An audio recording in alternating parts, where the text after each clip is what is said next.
कभी आपने महसूस किया है कि इस दुनिया में सब कुछ होते हुए भी आप बिल्कुल अकेले हैं? कभी ऐसा लगा है कि जिन्हें आप सबसे ज्यादा चाहते हैं वही आपको सबसे कम समझते हैं?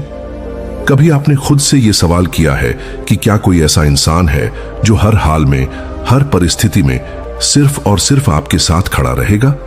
हम सब जिंदगी में कभी न कभी उस मोड़ से गुजरते हैं जहां हमें लगता है कि कोई हमें समझ नहीं पा रहा। माता पिता से मतभेद होते हैं, दोस्तों से विश्वास टूटता है, रिश्तों में दरार आ जाती है, और तब हम एक ऐसे व्यक्ति की तलाश में निकलते हैं जो बस हमें समझ सके। पर क्या वाकई इस दुनिया में ऐसा कोई है?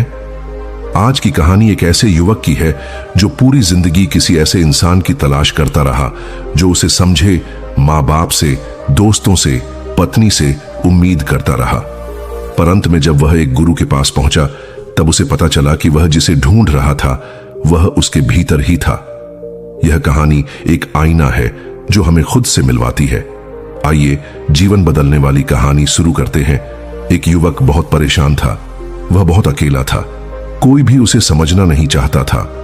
जब वह अपने पिता से व्यापार करने के लिए धन मांगता तो उसके पिता उसे मना कर देते, क्योंकि वह समझते थे कि वह इस लायक नहीं हुआ है कि अभी व्यापार कर सके। उसकी मां भी उसके पिता का साथ देती। अपने मित्रों को ही वह अपना शुभ चिंतक और समझने वाला मानता था। परंतु एक दिन उसने अपने पिता द्वारा दिए गए धन को उनसे बिना पूछे चोरी छुपे व्यापार में लगा दिया। उसे विश्वास था कि जब वह इस धन का दुगना करके अपने पिता के हाथ में रखेगा तो वह बहुत खुश होंगे और उसे शाबाशी देंगे। परंतु कुछ ही दिनों में उसने वह सारा पैसा बर्बाद कर दिया। उसे बहुत हानि हुई। अब उसे डर सताने लगा कि उसके पिता जब उससे धन मांगेंगे तो उसका क्या होगा, वह उन्हें क्या देगा। फिर उसे अपने शुभचिंतक मित्रों का ख्याल आया। वह उन सब के पास गया।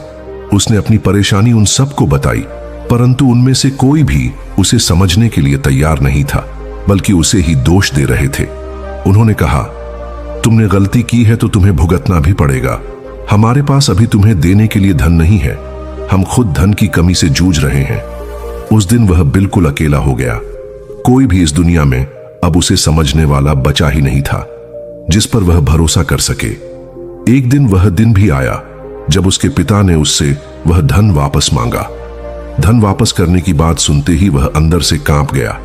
परंतु हर पिता की तरह उस युवक के पिता भी जानते थे कि उसके पुत्र ने उनका धन खो दिया है।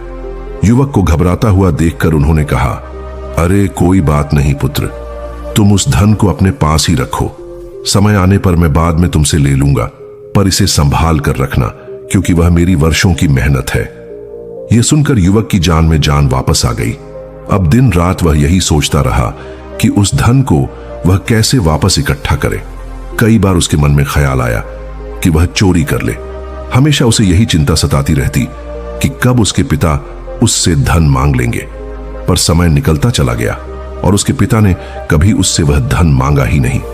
एक दिन उसने एक लड़की को देखा। वह उस लड़की के प्रेम में पड़ गया। उसे ऐसा लगने लगा कि केवल वही और वही लड़की उसे समझती है, उसे जानती है, उसका ख्याल रख सकती है, जन्म भर उसके साथ चल सकती है। परंतु जाति भेद की दीवार बीच में खड़ी थी। उसने इस बारे में अपनी मां से बात की, पर उसकी मां ने साफ इनकार कर दिया और कहा, तुम्हारे लिए एक से एक अच्छी लड़कियों के रिश्ते आ सकते हैं, यह दूसरी जाति में शादी करना जरूरी नहीं है। उसने अपनी मां को बहुत समझाने की कोशिश की, परंतु वह समझ नहीं रही थी। आखिरकार उसे लगने लगा कि उसकी मां भी उसे नहीं समझती और उसे अपनी मां भी एक दुश्मन की तरह दिखाई देने लगी।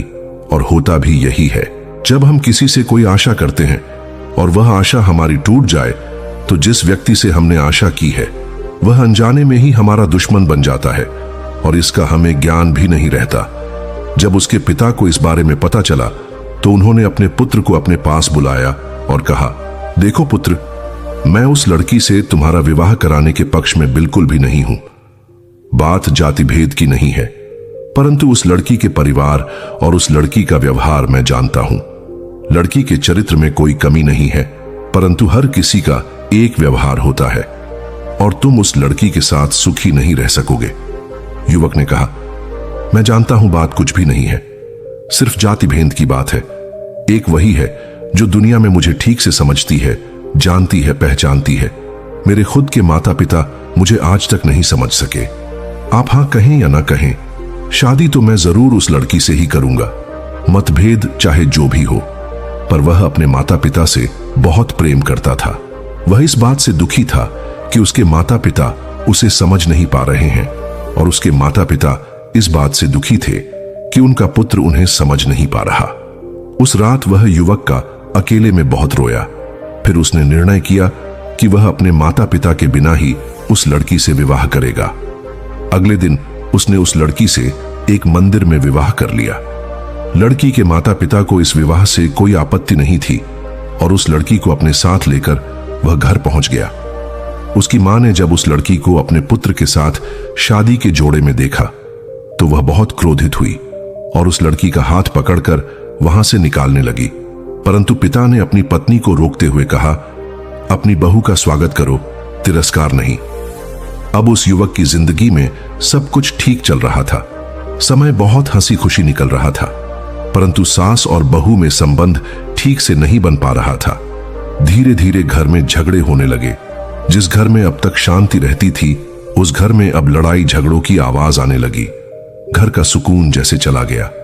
उस युवक ने अपनी पत्नी को समझाया और कहा, देखो, माता पिता उम्र में बड़े हैं, बड़े बच्चों को कुछ भी कह सकते हैं, उनका हक होता है, वह बच्चों को डांट भी सकते हैं, उनका बुरा नहीं मानना चाहिए, यह तो उनका हक है। पत्नी ने कहा, ठीक है, मैं तुम्हारी बात मानती हूं, पर अपनी मां से कह देना मुझे कुछ ना कहे। तुम्हें नहीं पता कि वह तुम्हारे पीठ पीछे मुझे क्या क्या कहती रहती है।